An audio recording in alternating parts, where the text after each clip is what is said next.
Եթե ձեր սեռական կյանքում քաոս է, հոգ չէ։ Ժամն է չքննարկվածը պարզելու եւ ամեն ինչ իր տեղը դնելու։ Խոսելու ենք չափազանց կարևոր թեմայի մասին՝ ալկոհոլ եւ սեքս։ Ինչպես ընդունված է մեր առօրյայում, սովորույթի համաձայն հարաբերությունից առաջ օգտագործում են ալկոհոլ եւ դա շատ դեպքերում իհարկե դառնում է պարտադիր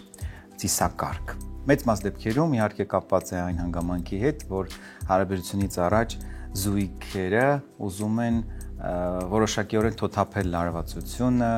ոմանք ասում են, որ ալկոհոլը նաև լավացնում է սեռական ցանկությունը, լսել եմ նաև կարծիքներ, որ պոտենցիան է բարելավում, բայց շատ կարևոր է, թե ինչ չափաբաժնի մասին ենք մենք խոսում։ Ընդհանրապես, եթե կա լարվածություն, ապա հարաբերությունից առաջ ոչ թե պետք է այն թոթափել ալկոհոլի օգնությամբ, այլ լավագույն դեպքում կարելի է օրինակ կիրառել մերսման տարբերակը եւ փոխադարձ մերսումը շատ ավելի լավ հանում է լարվածությունը, քան ալկոհոլի չարաշահումը։ Ալկոհոլ օգտագործելու պարագայում կարելի է, բայց շատ քիչ։ Եվ թողարկումներից մեկի ժամանակ մենք դրա մասին խոսել ենք, խոսքը առաջին սեռական հարաբերության մասին է, որտեղ լարվածությունը հանելու համար ցանկալի է հարաբերությունից առաջ օգտագործել 1 գավաթ գինի։ Ինչու գինի, որովհետև համեմատաբար մյուս խմիչքների գինին լավացնում է արյան շրջանառությունը սեռական օրգաններում։ Իհարկե, ալկոհոլը օգտագործվում է այս դեպքում ոչ միայն լարվածությունը հանելու, շատերը նաև օգտագործում են, որովհետև կախյալություն ունեն եւ արդեն առանց ալկոհոլի հարաբերության մեջ մտնել չեն կարող։ Ոմանց պնդմամբ ալկոհոլը տալիս է խիզախություն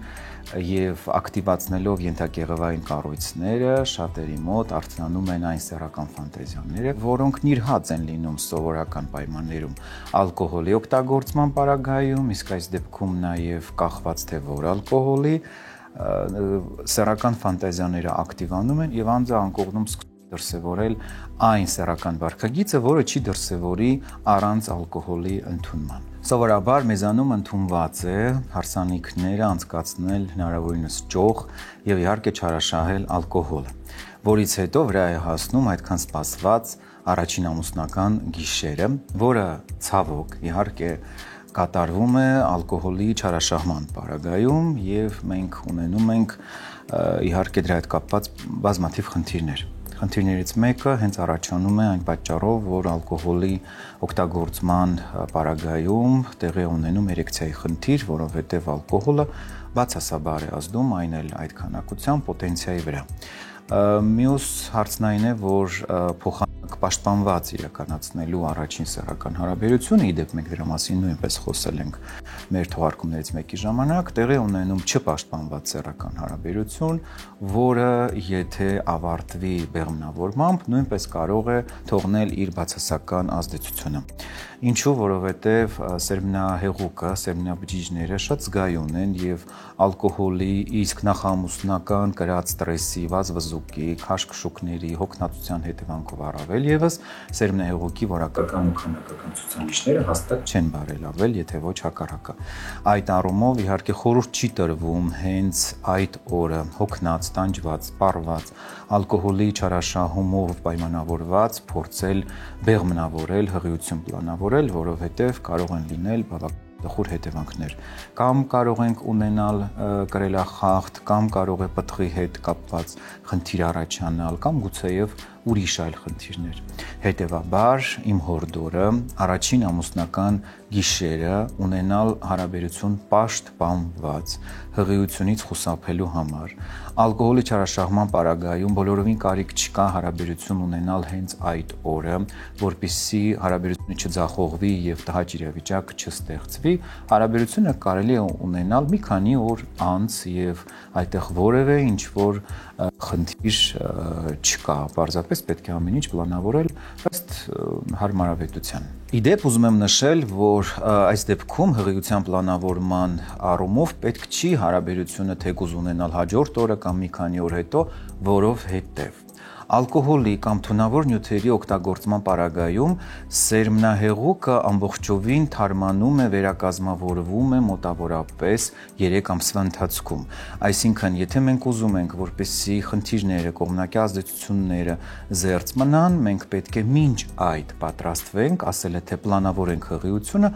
որի համար իհարկե պետք են մի քանի քայլեր։ Առաջինը իհարկե մոտավորապես 3 ամիս զերծ մնալ կողմնակի նյութեր օգտագործելուց, թմրանյութեր, ալկոհոլի չարաշահում, ծխելու չարաշահում, սխալ սննդակարգ եւ այլն։ Դրանց մասին եւս մենք խոսել ենք մեր թողարկումներից մեկի ժամանակ, սակայն հիշեցման կարգով ասեմ, որ հղիության պլանավորման համար հատկապես ալկոհոլի մասին պետք է մոռանալ առնվազն 2.5-ից 3 ամիս։ Ալկոհոլի չարաշահումը ունենում է իր կողմնակի ազդեցությունները եւ այստեղ տուժում է հավասարապես եւ վերարտադրողական եւ սեռական առողջությունը։ Վերարտադրողական առողջությունը այս դեպքում տուժում է եւ տղամարդկանց եւ կանանց մոտ։ Տղամարդկանց մոտ տևական ալկոհոլի օգտագործումը մենք պետք է ամեն դեպքում մանրամասնենք, խոսքը ինչի մասին է, որովհետև էպիզոդային օգտագործումը կարող է եւ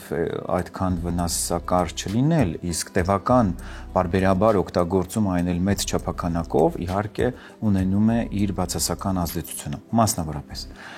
տուժում է իհարկե սերմնագոյացումը, որովհետև ալկոհոլի չարաշահման պարագայում սերմ արտադրող բջիջների քանակը սկսում է քչանալ, մեկ, երկրորդը որակապես իրենք արդեն բնականաբար ճակերտավոր ծերանում են, սպառվում են եւ արդեն կամ քիչ սերմնաբջիջ են արտադրում կամ արտադրելիս սերմի որակը բնականաբար այն չէ, ինչ որ պետք է։ Մյուս կողմից շարժունակությունն է նվազում սերմնաբջիջների եւ կարող է եւ անալիզում ցույց տա, որ սերմնաբջիջների կամ սերմնահեղուկի քանակը բավարար է, բայց շարժվող սերմնաբջիջների քանակը բավականին քիչ է եւ անշարժներին շատ, որը նույնպես էլի կարող է բերել հղիության պլանավորման։ Մյուս առումով իհարկե կանայք նույնպես տուժում են, որովհետև ալկոհոլի չարաշահումը բերում է ձվաբջջի որակապական խանգարման եւ կարող է նույնպես էլի խնդիր առաջանալ եւ բեղմնավորումից հետո առաջացնել լուրջ խնդիրներ։ Եվ այս դեպքում իհարկե շատ կարեւոր է, որ կանայք նույնպես ուշադրություն դարձնեն, որովհետև շատերին թվում է, թե այս կանոնին պետք է հետևեն միայն տղամարդիկ, բնավ ոչ, որովհետև հղիության համար պատասխան են տալիս 2-ով։ Ժամանակակից բժշկությունը հաստատում է, որ ալկոհոլի ամենօրյա օգտագործումը կոչվում է ալկոհոլամոլություն։ Որքան էլ այս փաստը ծակի շատերի ականջները, այնուամենայնիվ իրականությունից չես փախչի։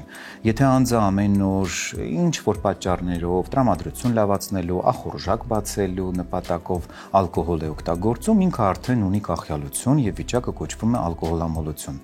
Իհարկե, սա արատավոր մոտեցում է, սրանից պետք է ձերբազատվել, որովհետեւ ծանրաբեռնվում է լյարդը, արդյունքում իհարկե նվազում են սեռական հորմոնները, ավելանում է ճարպակալումը եւ մյուս բոլոր խնդիրները։ Հետևաբար իհարկե ալկոհոլամոլությունը պարտադիր չի, որ միանվագ օգտագործի մեծ քանակությամբ ալկոհոլ եւ համարվի ալկոհոլ կախյալ անձնավորություն։ Եթե ինքը ամեն օր օգտագործում է, կապ չունի թե ինչ տեսակի ալկոհոլային խմիչք, ինքը արդեն ունի կախյալություն։ Անդրադառնամ գարեջրին։ Գարեջուրը եղած ալկոհոլային խմիչքներից թերևս ամենաշատն է վնասում տղամարդուն, որովհետև իր մեջ պարունակում է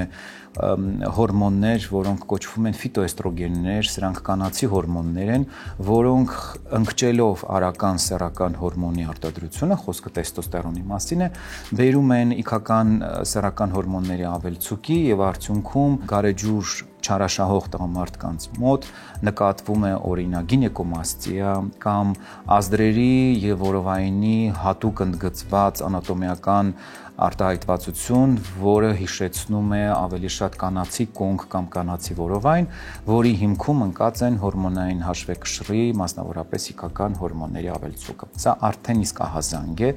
եւ նմանատիպ տղամարդկանց մոտ իհարկե սեռական ֆունկցիան ժամանակի ընթացքում սկսում է տուժել, սեռական ցանկությունն է նվազում, պոտենցիան կարող է նվազել, դե էլ չխոսենք բնականաբար սերմնահեղուկի որակական ու քանակական ցուցանիշների վատթարացման մասին։ Ուզում եմ նաև ուշադրություն դարձնել այն հանգամանքին, որ հաճախ ստվերում են մնում այսպես կոչված 0% ալկոհոլային խմիչքները, այստեղ նաև իրենց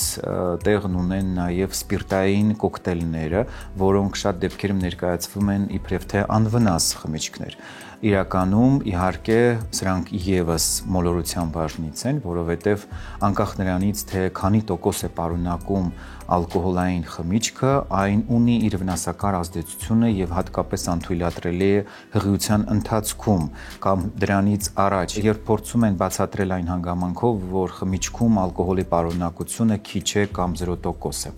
Պետք է պարզապես հիշել մի բարձ ճշմարտություն, որ անկախ նրանից թե քանի տոկոս է պարունակում ալկոհոլը,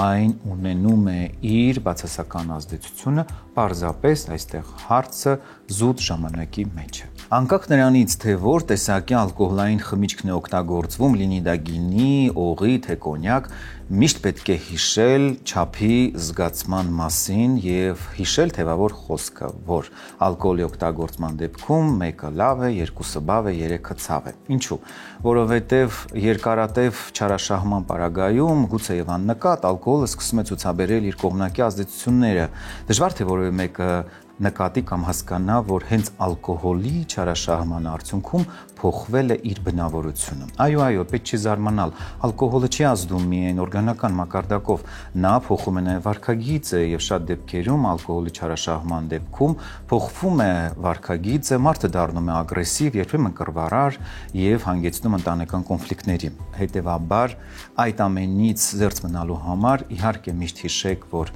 ալկոհոլը լավ է, եթե չափի մեջ է։ Մենք խոսեցինք իհարկե վերարտադրողական առողջության հասցված խնդիրներից, բայց ալկոհոլը նաև չարաշահման դեպքում բացասաբար է անդրադառնում սեռական առողջության վրա եւ այս դեպքում տուժում է եւ տղամարդու եւ կնոջ սեռական առողջությունը։ Տղամարդկանց մոտ կարող է նկատվել պոտենցիայի խանգարում, սեռական ցանկության նվազում, սերմնաժայթքման խանգարում կամ էլ բոլորը միասին։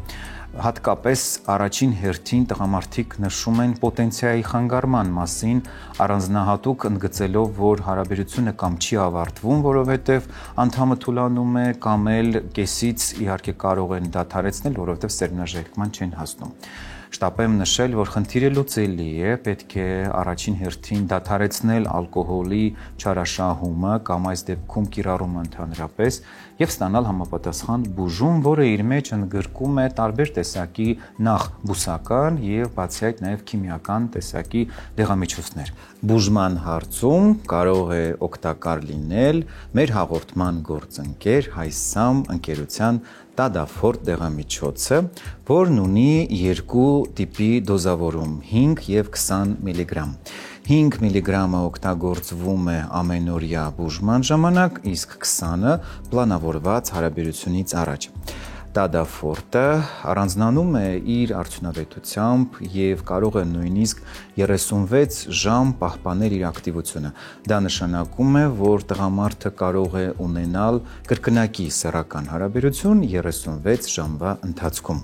Բուժման ընթացքում օգտագործելով Տադաֆորտը այլ դեղամիջոցների հետ, տղամարդիկ նկատում են էրեկցիայի բարելավում եւ նշում դրա արդյունավետությունը։ Դեղամիջոցը ունի կողմնակի ազդեցություններ, մասնավորապես արգելվում է օգտագործել 18-ից փոքր անձանց։ Մնացած հակացություններին կարող է ծանոթացնել բուժող բժիշկը։ Սեռական խանգարումներից զերծ չեն մնում նաև կանայք, թեև այս թեման այդքան էլ չի քննարկվում, բայց պետք է նշել, որ ալկոհոլի տևական օգտագործման դեպքում տուժում է նաև կնոջ սեռական առողջությունը։